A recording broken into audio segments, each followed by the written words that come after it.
4PM news network में आपका स्वागत है अभय दुबे जी।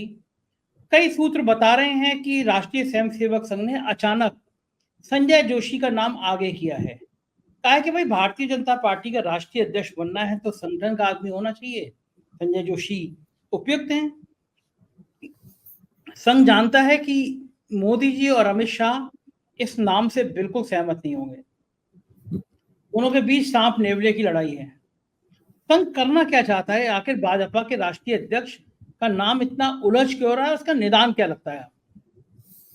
देखिए, मुझे तो एक बात बिल्कुल साफ लगती है कि राष्ट्रीय स्वयंसेवक संघ को इस बात की परवाह नहीं है कि सरकार के साथ उसका तालमेल कैसा हो। सरकार में उसके कितने लोग काम करते हैं, कितने OSD officer on special duty काम करते हैं, संघ के इन चीजों की उसे कोई परवाह नहीं। शिक्षा का क्षेत्र उसके पास में है और शिक्षा के क्षेत्र पे ही वो अपना फोकस रखना चाहता है। बाकी उसकी और सरकार में राष्ट्रीय की दिलचस्पी नहीं है।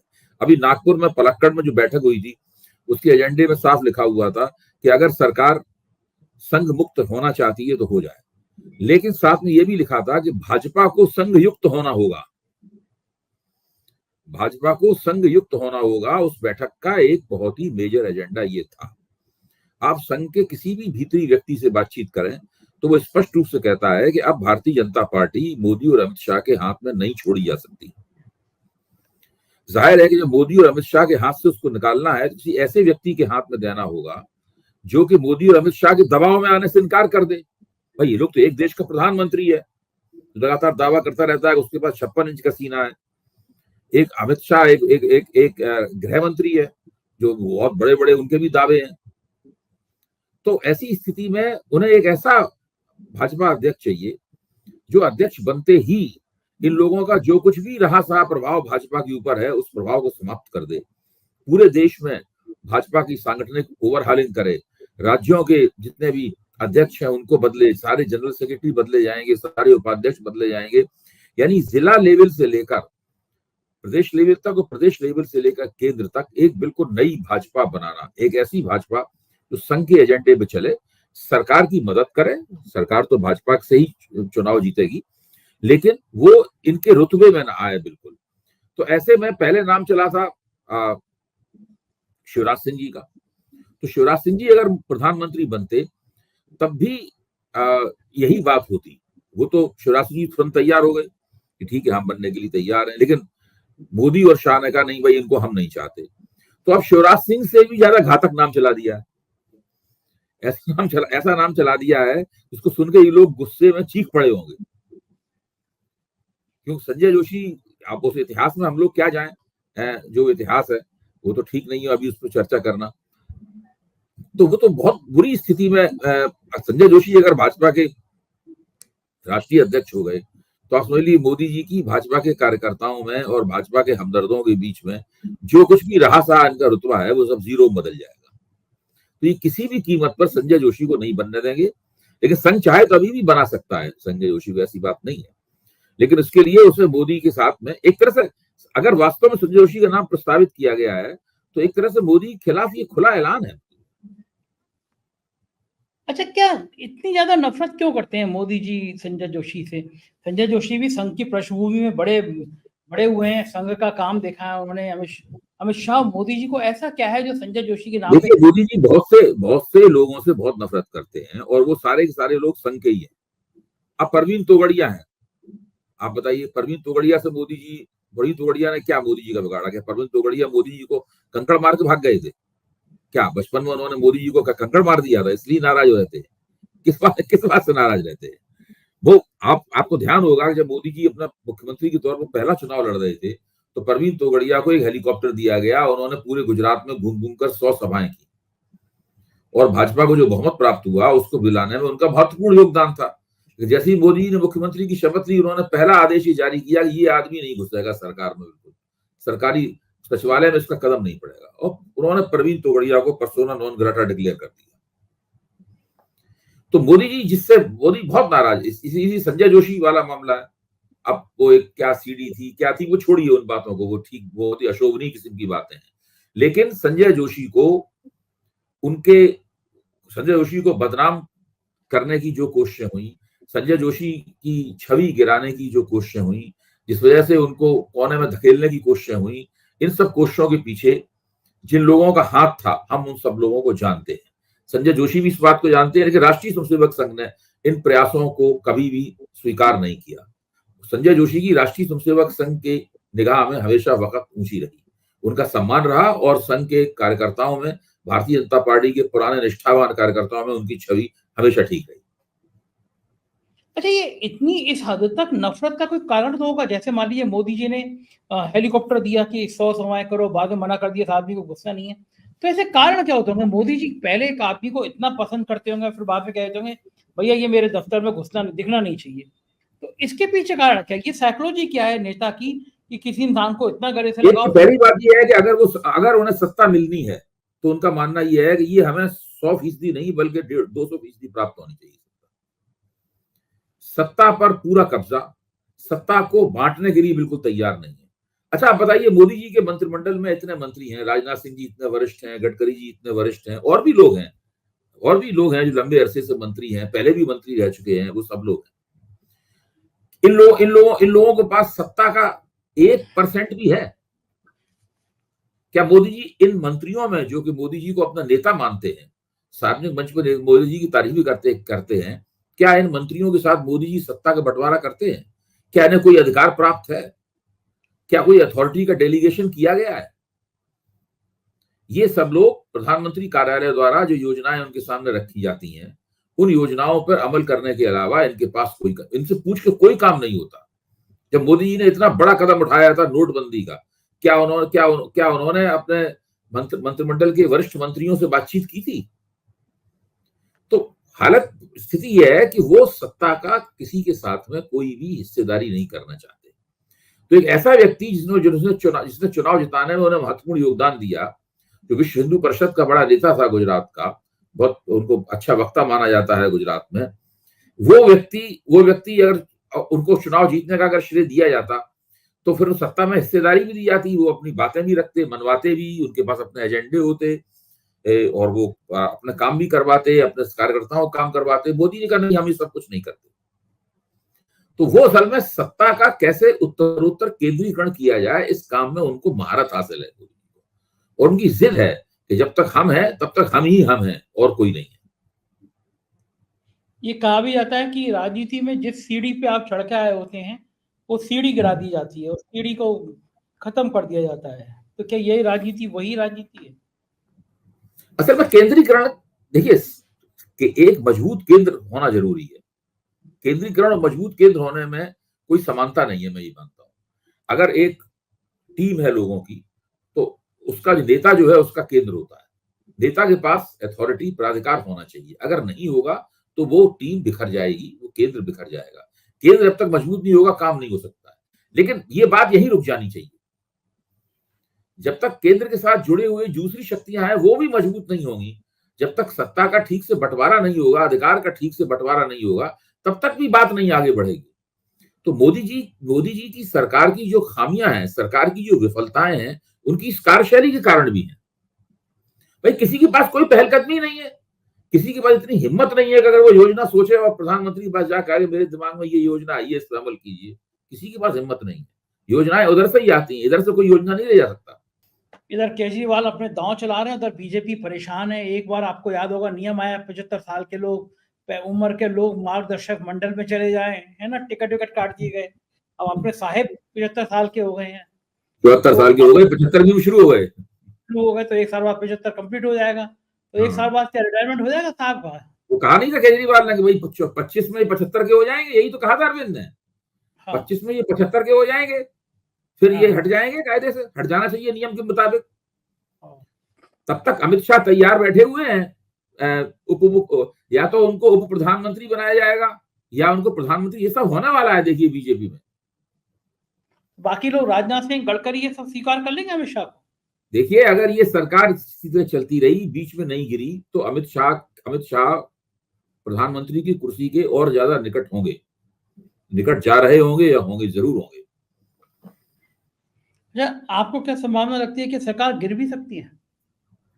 देखिए, अगर जम्मू कश्मीर में क्या होगा, भारतीय जनता पार्टी चुनाव हार रही है। हरियाणा में क्या होगा, ऐतिहासिक चुनाव हारेगी।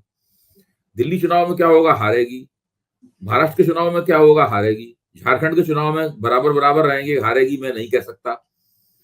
बिहार के चुनाव में भी जीतने की कोई ऐसी स्पष्ट संभावना नहीं दिखाई पड़ रही है। एनडीए में ही मार मची हुई है, बहुत असंतोष है एक दूसरे से। तो ऐसी स्थिति में अगर आप 5-6 विधानसभा चुनाव लगातार हारेंगे या वहां आपका प्रदर्शन अच्छा नहीं रहेगा, तो उसका आपके राजनीतिक भविष्य पर असर नहीं पड़ेगा। अब प्रधानमंत्री जो है वो डिफीट प्रूफ नहीं है, ये साबित हो चुका है कि अगर आपने अपने प्रभाव क्षेत्र में 77 सीटें खो दी, इधर उधर से कुछ बिखरी हुई सीटें नहीं मिलती, तो आप 77 सीटें कम हो गई चीन की यहाँ पे। बाद में 63 सीटों पे आपका आ गया मामला। तो प्रधानमंत्री अब 63 सीटें कम हो जाने से इतने विचलित और बेचैन हैं कि अपने जन्मदिन पे कह रहे हैं कि हमारी बहुत खिल्ली उड़ाई गई, हमारा बड़ा मजाक उड़ाया गया, लेकिन मैं चुप रहा और मैं 100 दिन में देश के लोगों को योजनाओं का उपहार देता रहा। अच्छा, अब ये भी संजय जी, आप भी इस बात को सोचिए, आप इसमें अगर और कोई नहीं कर रहा, गोदी मीडिया नहीं कर रहा, प्रधानमंत्री इतनी योजनाओं की घोषणा करते हैं, इसकी एक लॉगबुक तैयार होनी चाहिए। भाई इन्होंने किस तारीख को कौन सी और कितना करोड़ रुपए की योजना किस राज्य के लिए घोषित की, वहां से शुरू करें हम लोग की, जहां से कि आपके खाते में 15 लाख हो जाएंगे। हाँ, वहां से शुरू कर दीजिए। अगर वो बहुत ज्यादा लगे तो पिछले साल में ही कर सकते हैं, या इस साल अभी 100 दिन का कर सकते हैं लॉगबुक। उसके बाद में एक ट्रैकर चलाया जाए, जो ट्रैकर ये देखे कि भाई इस योजना में हो क्या रहा है। भाई ये घोषणा कर देना क्या, तो केवल जबानी चलानी है आपको ना। हाँ, देखिए इतने बहुत सारी घोषणाएं हैं कि आपको स्मार्ट सिटी बनाने हैं, गांव गोद लिए जा रहे हैं, पता नहीं क्या क्या इन्होंने ऐलान किए कर रखे हैं इन्होंने। तो उसमें ये भी सामने निकल के आ जाएगा कि प्रधानमंत्री जितनी घोषणाएं करते हैं उसमें कितना % लागू होता है। तो ट्रैकर वहीं से शुरू किया जाए कि खाते में 15 लाख रुपए किन क्या। हाँ, ट्रैकर वहां शुरू कर दी। ट्रैकर जितनी सारी रिकॉर्ड पे कब घोषणाएं की, उन घोषणाओं का हुआ क्या, उनको दोबारा याद क्यों नहीं किया गया, मीडिया ने इसकी चर्चा समीक्षा क्यों नहीं की कि भाई इन घोषणाओं पे जो दावे किए गए थे उन दावों को कोई ध्यान क्यों नहीं दिया गया। ये सारी बातें जो है वो सार्वजनिक जीवन में लानी चाहिए। ये हमारे जो 4PM के जो सब्सक्राइबर्स हैं, 4PM के जो दर्शक हैं, ये उन सबका अधिकार है जानना। ये करके हम लोग लोकतंत्र की बहुत सेवा करेंगे। प्रधानमंत्री नहीं, बहुत सारे नेता लफाजियां करते हैं, प्रधानमंत्री उनके शिखर पुरुष हैं लफाजी के, वो सबसे ज्यादा करते हैं। वो कहना नहीं चाहिए, लेकिन प्रधानमंत्री जी के लिए एक नेट पे एक शब्द डालो, नाम मत को प्रधानमंत्री का, और शब्द का नाम नहीं लूंगा, सीधा प्रधानमंत्री का नाम आ जाता है। नीरज चोपड़ा तो लोग कहते हैं कि तो फेंकने में से भी आगे निकल गए। तो भी प्रधानमंत्री ने ऐसी हवाई घोषणा देश में से पहले कभी करी होगी? अभय जी, आप तो राजनीति का मुझसे बहुत ज्यादा जानते हैं। देखिए ये पूरा का पूरा इनका काम ही ये है, डींगे मारना, शेखी बघारना और हर चीज के केंद्र में अपने आप को रखना। क्योंकि सत्ता पे एक जबरदस्त किस्म का कब्जा था और मीडिया को भी कैप्चर कर लिया था, इसलिए इनकी इन बातों की उतनी आलोचना नहीं हुई जितनी आलोचना होनी चाहिए थी।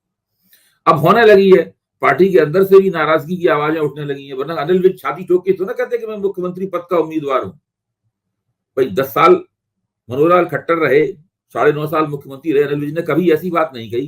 क्यों कही? हरियाणा में चुनाव हो रहा है, लोग कांग्रेस की गुटबाजी की बात करते हैं, भाजपा में उससे ज्यादा गुटबाजी दिखाई पड़ रही है। तो ये तो हालत है इन लोगों की। देखिए ये तभी बात, ये मैंने आपको जो तरीका सुझाव में दिया है कि एक ट्रैकर बनाया जाए इनकी घोषणाओं का, और उस ट्रैकर का उस घोषणाओं का क्या हुआ, इससे एक सही तस्वीर भी निकल के आए। अगर प्रधानमंत्री ने वास्तव में उन घोषणाओं को लागू किया है तो हमें उनकी प्रशंसा करनी चाहिए। देखो ठीक बात है। अच्छा, संघ क्या करता होगा? देखता होगा कि उनका नायक जो है, उनकी भाजपा का नायक जो है वो इस तरह की झूठी बातें कर रहा है, संघ को बुरा नहीं लगता होगा कि ये तो मजाक उड़ा रहे हैं? देखिए वो लोग बड़े डिप्लोमेटिक अंदाज में सब काम करते हैं, वो सारी बातें लपेट के करते हैं। जो सत्ता चूंकि मिली हुई है उन्हें, तो वो सत्ता को भी नहीं गड़बड़ाने देना चाहते, और वो उस पर अपना हिस्से की मांग भी करते हैं। साथ में उनका अपना एजेंडा है, वो उस एजेंडे के हम आलोचक हैं, प्रशंसक हैं, वो अलग बात है, लेकिन उनका एक निश्चित एजेंडा है। उस एजेंडे पर वो योजनाबद्ध तरीके से धीरे धीरे गति से काम करते रहते हैं। उनको पता है कि धीमी गति से काम करते रहो देर तक चुपचाप, तो फिर काम हो जाता है, वो आगे बढ़ जाता है। वो इस कला में माहिर है, उस कला को उन्होंने सिद्धस्त हो चुके हैं। नरेंद्र मोदी को संघ वाले मानते हैं कि ये भाजपा का कौन नेता होगा, ये सब टेम्परेरी अरेंजमेंट है। आज नेता है, 10 साल चल गया, देखते हैं क्या होता है आगे। संघ को अब क्या आपत्ति है फिर? अगर मोदी जी बन गए तो चल देना चाहिए संघ को। केवल जेपी नड्डा का एक इंटरव्यू तो कष्ट पहुंचा गया कि हमें संघ की जरूरत नहीं है। नहीं, वो जेपी नड्डा का इंटरव्यू तो उस कष्ट की एक अभिव्यक्ति थी, लेकिन संघ को मोदी जी से बहुत पुराना कष्ट है, अभी का कष्ट नहीं है। गुजरात के जमाने से ही कष्ट है। जब परवीन तोगड़िया को उन्होंने पर पाबंदियां लगाई थी, विद्यार्थी परिषद पर पाबंदी लगाई थी, संघ के संगठनों को पूरी तरीके से एक ढक्कन में बंद कर दिया था मोदी जी ने गुजरात के मुख्यमंत्री के तौर पर। इसीलिए संघ नहीं चाहता था कि ये प्रधानमंत्री पद के उम्मीदवार बने। तो वो संघ की सबसे बड़ी विफलता तो ये रही कि इनको प्रधानमंत्री पद का उम्मीदवार बनने दिया गया। फिर लोग समझते थे कि इनको बहुमत प्राप्त नहीं होगा, ये गठजोड़ प्राइम मिनिस्टर, गठजोड़ के प्रधानमंत्री होंगे, तब इनसे निपट दिया जाएगा, इनको कंट्रोल में रखा जाएगा, लेकिन बहुमत भी प्राप्त हो गया। तो इस प्रकार संघ के हाथ से धीरे धीरे करके राजनीति की कमान फिसलती चली गई। अब संघ को मौका मिला है उस कमान को दोबारा हासिल करने का। अभय जी, एक आखिरी सवाल, आपको क्या लगता है कि मोदी जी पार्ट 3 में सबसे बड़ी गलती क्या कर रहे हैं जो उनको नहीं करनी चाहिए? मोदी तीसरी बार प्रधानमंत्री बने हैं, तो अब इन 100 दिनों में उन्होंने कौन सी बड़ी गलती करी जो उन्हें नहीं करनी चाहिए? मेरा तो मानना है कि 100 दिन में गलतियों के अलावा उन्होंने और कुछ नहीं किया है मोदी जी। हाँ। और इसलिए नहीं कि हम लोग मोदी जी के आलोचक। अच्छा बताइए, उन्होंने कौन सा ऐसा अच्छा काम किया है जिसकी तारीफ की जाए? दूसरी बात यह है कि वो बदली हुई जो राजनीतिक परिस्थिति है उसको स्वीकार करने के लिए तैयार नहीं है। राजनीतिक परिस्थिति पूरी तरीके से बदल चुकी है। अब नरेंद्र मोदी का रुतबा वो मुक्त रुतबा नहीं रहा। पार्टी उनके हाथ से निकलने वाली है किसी भी कीमत पर। मुझे तो पक्का यकीन है कि पार्टी जिस दिन नया अध्यक्ष चुना जाएगा उसी दिन पार्टी इनके हाथ से निकल जाएगी। और जिस दिन पार्टी उनके हाथ से निकल जाएगी, देखिए मोदी जी की जान जिस तरह रावण की जान नाभि में बसती थी, जिस तरह अखिलेश की जान उसकी एड़ी में बसती थी, उसी तरीके से मोदी जी की जान जो है वो पार्टी को कैप्चर करने में बसती थी। जैसी पार्टी उनके हाथ से निकली वैसे ही उनकी जान, जिसे कहते नहीं, मैं जान का मतलब वो मत समझिए, सांसत में आ जाएंगे ये पूरी तरीके से। इनका राजनीतिक रुतबा पूरी तरीके से खत्म हो जाएगा, इनके खिलाफ आवाजें उठने लगेंगी, कार्यकर्ताओं को भी लग जाएगा कि अब ये वो नहीं रहे। और इस बात का एहसास कहीं ना कहीं उनको भी हो गया है। I think all these people are working for the retirement plan. आप कह रहे हैं कौन सा अच्छा काम किया? एक काम तो मुझे अच्छा याद आता है, कितने पोलाइट टाइप के हैं, यूक्रेन गए, गले मिले और डर के मारे फिर अपने डोभाल साहब को रूस भी बात करने भेज दिया। दोनों जगह बैलेंस करने की कला तो सीखी ली ना उन्होंने। अब डोभाल साहब की ऐसी मजाक उड़ रही है, बकरे के लोगों ने बकरा कह रहे हैं कि बकरे की तरह में आ रहे हैं डोभाल साहब। कहाँ तो डोभाल साहब पिक्चर बनवा रहे थे और कहाँ ये आ रहा है कि बकरे की तरह में आ रहे थे। एक तो अच्छा काम है ही है जी, कम से कम। देखिए इन्होंने जो विदेश यात्राएं की हैं, मेरा मानना यह है कि विदेश यात्राएं जो की हैं इनकी भी थोड़ी सी हल्की सी समीक्षा और जांच होनी चाहिए। बहुत सारे समीक्षकों ने, मैं बहुत ध्यान से मैंने पढ़ा है कि भाई रूस क्यों गए, उसका क्या महत्व था, फिर यूक्रेन क्यों उन्हें जाना पड़ा, ये सब जो यात्राएं जो कर रहे हैं, ये यात्राएं, इन यात्राओं का क्या महत्व है, क्यों कर रहे हैं, क्या कर रहे हैं लोग, सब लोग इस बात को समझते हैं। अब जैसे कश्मीर में जाकर ये बोले कि भाई तीन परिवारों ने जो है लूट लिया कश्मीर को, तो उन तीन कांग्रेस तो छोड़ दीजिए, जो मुफ्ती परिवार है और जो अब्दुल्ला परिवार है, इसके साथ में भाजपा के और नरेंद्र मोदी के रिश्ते जगजाहिर है। ठीक बात, खुद कहा भी है फारूक अब्दुल्ला ने, जब हम इनके मंत्री थे तब हम नहीं लूट रहे थे। जब ये उनकी महबूबा से सरकार बना रहे थे। देखिए इनकी बातें पुरानी पड़ चुकी हैं, घिस पिट चुकी हैं। अब इनकी बातों पे कोई यकीन नहीं करता। बिल्कुल ठीक बात है। बहुत बहुत शुक्रिया अभय जी। तो ये थे अभय दुबे जी, आपने बातचीत सुनी, मुझको यकीन है ये चर्चा आपको पसंद आई होगी। अपनी राय से अवगत कराइएगा। बहुत बहुत शुक्रिया, थैंक यू।